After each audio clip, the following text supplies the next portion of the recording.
Dr. Graham, can we make up for missed sleep and or missed fitness and or missed dieting? Gosh, what a great question. Um, Personally, I haven't figured out how to go into my past and undo anything that I've ever done. I mean, anything that's already happened has happened. And I don't know how to go back. And as far as I know, my experience of life is cumulative. All the good things that I've done for myself, I get a cumulative beneficial effect, and the things that I've done that have not been self-constructive, I get a cumulative effect from those too. This isn't supposed to be a bleak outlook. Of course, your body's healing itself to the degree that it can every moment of the day. It's constantly healing itself and repairing itself. And so if we use a tree as an example, when you cut down a tree, you can see the rings, the growth rings, and you can tell whether the tree had a great year or a not so great year. And just because it had some lean years doesn't mean that it can't recover and have some really great years later on down the line. We're working with a certain degree of what's referred to in construction as overbuilding. In our own health, I call it redundancy. We have a fair amount of bodily redundancy that allows us to experience loss of function, if you will, or reduction in function down to a fairly strong level before it adversely affects our performance in ways we can notice. But to the body's really sensitive. The body's noticing stuff long before our gauges or gizmos can notice things, before our performance might show it. Essentially, we're dealing with a certain amount of vitality within the body, and that vitality is going to be directed where needed.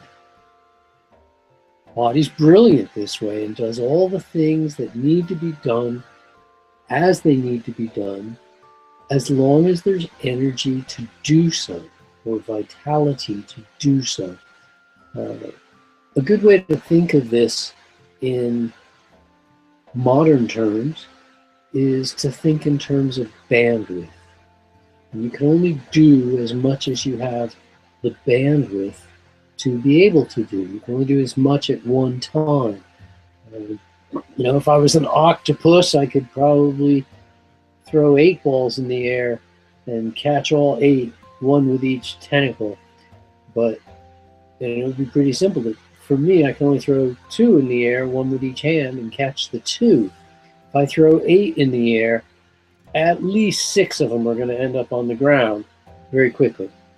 So depending on, I just don't have the bandwidth, I don't have the vitality to do but so much, or to heal from so much. So can I guess this is actually a very heavy philosophical question. Can I make up for lost sleep?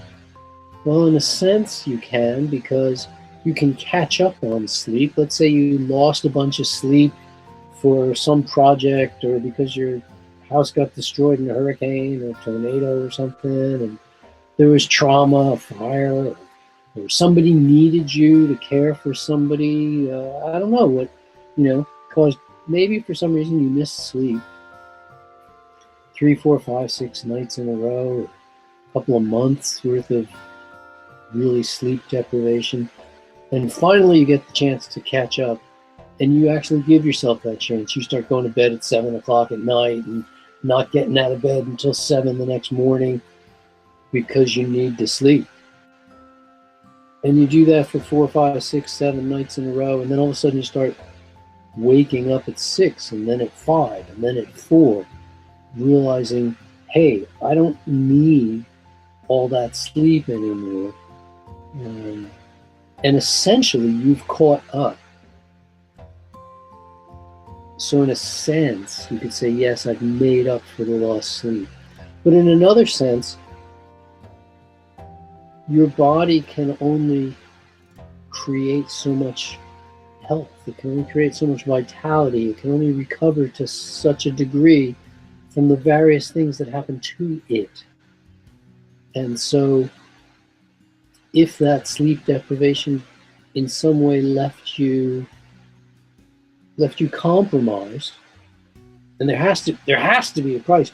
I was really surprised the other day. Someone was asking on the forum about eating potatoes, and I'm not saying anything about it, but somebody had mentioned, like they really wanted to try to eat potatoes for a while because he didn't have access to bananas, and he had to make a choice between, I think, potatoes or I don't know, it might have been rice, but he had to make a choice, and fruit just wasn't an option. And, and someone else wrote in and said, "Oh, I lived for 3 years on mostly on potatoes, and it's okay." And the first guy wrote back and said, "Really, you lived on mostly on potatoes for years, and there were no consequences?" And the second guy wrote back and said, "Oh no, of course there were lots of consequences. Sure, there were loads of consequences, but that's what I had available. That's what I could afford. That's what I chose to have, and overall, considering that it was potatoes, I did pretty good with it. But and then it got into the list of what are all the consequences, and they were different for different people who've tried the potato experiment. But somebody was actually thinking, like, how can I do this and there will be no consequences, or there's going to be no negative consequences as a result?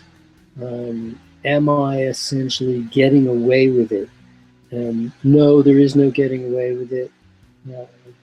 If you do one push-up, it's going to have an effect on your health. And if you don't do the one push-up, it's going to have an effect.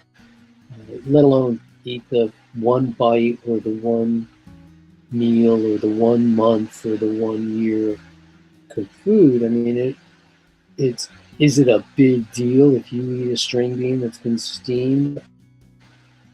I'm not making a big deal about it, but raw is best for us, and we've covered a lot of that, the nutrition and the other issues involved.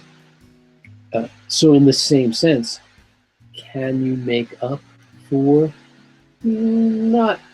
I mean, in some ways, no, you can't make up for it. There's nothing you can do. But the other side of the coin is there's a lot of things you can put behind you, and you put it behind you, and you move on, and then So, I've talked to plenty of people who smoked for 15 or 20 years, and then they stop smoking, and they put that behind them, and will they suffer some consequences? Well, sure, there will be some consequences, but will they have recovered from a lot of those consequences in 5 or 10 years?